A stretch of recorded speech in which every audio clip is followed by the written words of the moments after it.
gente volta a repercutir o resultado do IPCA 15 de julho com a estrategista de inflação da Warren Investimentos, Andréa Ângelo. Seja bem-vinda à nossa programação, Andréa. É um prazer tê-la por aqui. Bom dia.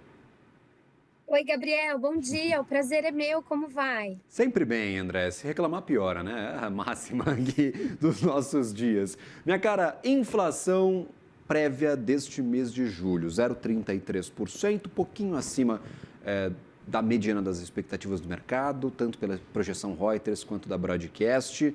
E, claro, alguns pontos específicos nós já trouxemos por aqui. Passagens aéreas subindo demais e os alimentos dando uma desacelerada.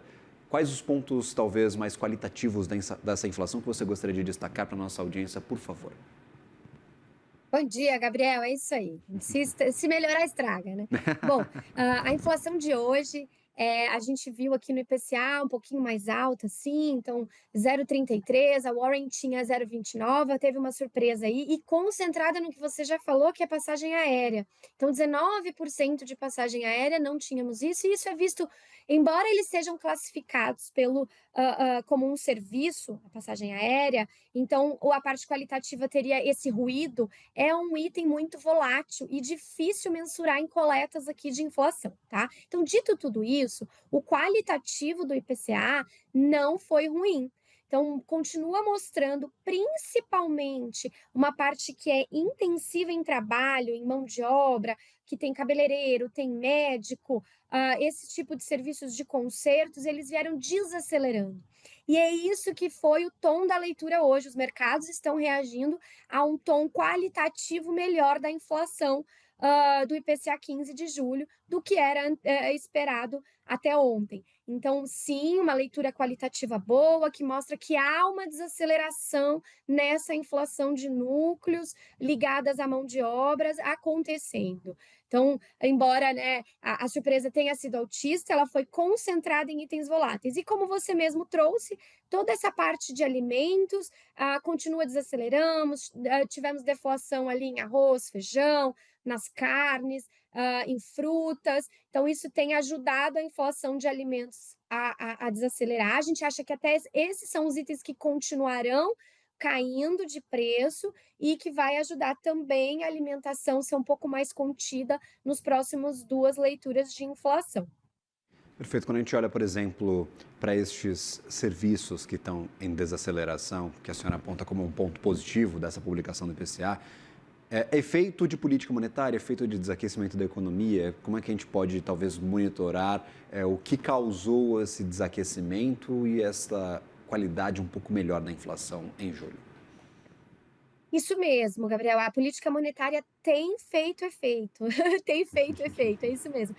A gente está vendo que a política monetária é muito apertada, o Banco Central colocando aí uma firmeza nas suas palavras, isso demonstra sim essa reação da inflação. Então, todos esses itens qualitativos que mostram a tendência da inflação a médio prazo, eles são muito relacionados à política monetária. Então, hoje, essa leitura continuou desacelerando. E quando a gente tira algumas volatilidades do mês, mesmo nesse tipo de itens que são menos voláteis, que o economista gosta de chamar da inflação dessazonalizada, né, que a gente tira essa sazonalidade que pode ter, e a gente realmente apareceu isso no número de hoje. Então, tirando toda essa volatilidade intramês, a inflação está desacelerando de forma consistente. E isso sim é resultado da política monetária, que, né, agora os juros ali em 15%, e isso deve continuar por mais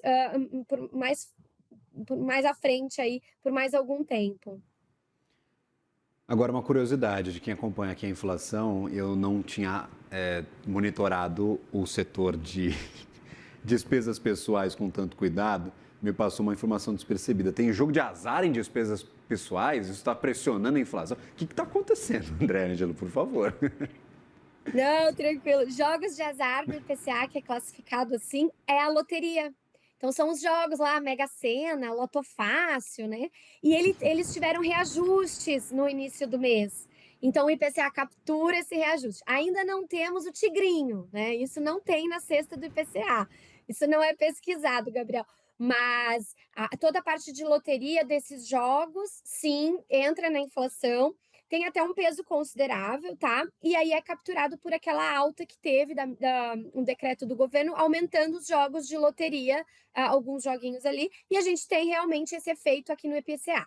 Além disso, então vamos trazer um pouco mais de elementos aí da leitura de hoje, desses detalhes. Teve isso, a gente teve bandeira vermelha, né, também inserindo mais inflação ali na parte de energia elétrica, teve reajuste da Enel São Paulo, por exemplo, que é muito pesada aqui em São Paulo já representa 33% do IPCA.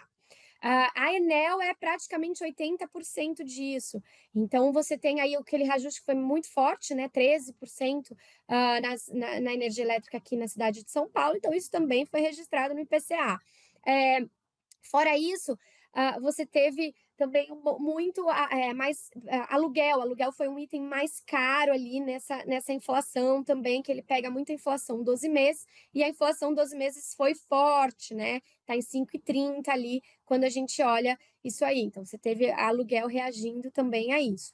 Por outro lado, além dos alimentos em deflação, a gente tem também uma ajuda ali de uma parte de automóveis. Então, a gente não pode esquecer que automóveis está tendo uma inflação, mas uma inflação menorzinha, uma variação menor, e a gente espera que com o IPI verde, a medida do governo, isso atinja o mês fechado de julho. Então, na inflação de hoje, a gente ainda não viu o efeito do IPI verde nos preços dos automóveis pesquisados pelo IBGE. Mas a gente acredita que até o final do mês, então na inflação de julho, isso vai dar um alívio. A gente acredita que vai entrar em deflação o item automóveis, tanto em julho quanto em agosto. Então, vai também dar uma aliviada aí em números ali que estão mais salgadinhos. Perfeito. Quando a gente está olhando, claro, para frente, não tem como escapar do tema. Sexta-feira que vem tem tarifaço, dia 1º de agosto, 50% de taxas para produtos brasileiros exportados aos Estados Unidos. E a gente não faz a mínima ideia do que vai acontecer. Não tem negociação acontecendo, há troca de farpas entre os dois governos e, claro, a gente parece estar na última posição na lista de prioridades de Donald Trump. André Ângelo, o que nós podemos ver, talvez, de efeitos de tarifaço, quando a gente fala, por exemplo, de que pode ter mais efeito deflacionário do que inflacionário, nesta inflação, que itens são mais sensíveis a essas tarifas? O que está na sua lista aí de atenção para as próximas semanas e meses, por favor? Boa, muito boa provocação aí, Gabriel. Aqui a gente pegou a pauta exportadora, né, do Brasil, Estados Unidos, o quanto os Estados Unidos representa da produção local. E aí, o que a gente vê de peso significativo na inflação? Carnes, café e laranja, de forma geral ali, né? E esses efeitos, eles podem ser deflacionários no primeiro momento, a gente acredita nisso. Tanto que carnes, se você pega a arroba do boi, o preço futuro, né, lá de outubro, desde o do início de julho ali, né, do dia 9 de julho, que foi o anúncio do tarifaço, ele realmente começou a cair. Então, isso está mostrando para a gente que uma parte desses itens que a gente, analista de inflação, esperava, café, boi e laranja, que eles teriam problemas de oferta aqui dentro, que a gente ia exportar muito. E a gente, por exemplo, no caso das carnes, a gente estava entrando no ciclo de baixa oferta de bovinos aqui dentro do Brasil e exportando bastante, com uma demanda externa alta, e aqui dentro também com demanda, e o preço ia subir. E aí, o que a gente vê agora ao contrário, né? Mostrando que a gente não vai exportar tantos produtos, vai sobrar esse tipo de produto aqui dentro, então o preço tende a cair. Mas em economia, como tudo é muito cíclico e ajustável, o primeiro momento a gente acha que é sim deflacionário, então tem uma força ali agindo contra. O segundo momento, as produções se adequam, né? A gente já viu ali plantas de frigorífico dando férias coletivas, ajustando a produção. Então, isso tudo pode sim ser afetado de outra forma a médio prazo, mas pensando num câmbio constante, com o câmbio não reagindo a isso, tá? Porque se a gente colocar o efeito de um real mais desvalorizado, ou seja, um dólar mais forte por conta de tarifas, aí realmente o efeito é inflacionário, você tem aumento de prêmio de risco, além do impacto direto, né, em itens ligados a câmbio, que 30% da nossa inflação é câmbio. Então, no primeiro momento deflacionário e a médio prazo, dependendo do câmbio, pode ser inflacionário. Perfeito. Então vamos, claro, acompanhar estes efeitos, o que vai acontecer com a inflação brasileira, porque a gente já noticiou por aqui, tem empresas do setor madeireiro já paralisando fábricas, dando férias coletivas, frigoríficos na mesma toada, já outras indústrias expostas aos Estados Unidos promovendo o mesmo movimento. E ainda muita indefinição sobre o que vai acontecer a partir do dia 1º de agosto, porque não temos informação alguma sobre as negociações. Tem um plano de contingência já preparado pelo Ministério da Fazenda, vai ser encaminhado ao Lula já na próxima segunda-feira, com linha de crédito, com outras medidas, mas, claro, tudo ainda muito no campo das hipóteses. Andréa Ângelo, sempre bem-vinda à nossa programação. Obrigado por nos ajudar a entender estes dados de IPCA e desejo uma ótima sexta-feira e um bom final de semana. Obrigada, Gabriel. O prazer é meu estar com vocês aqui. Até a próxima. Agradecida, até a próxima.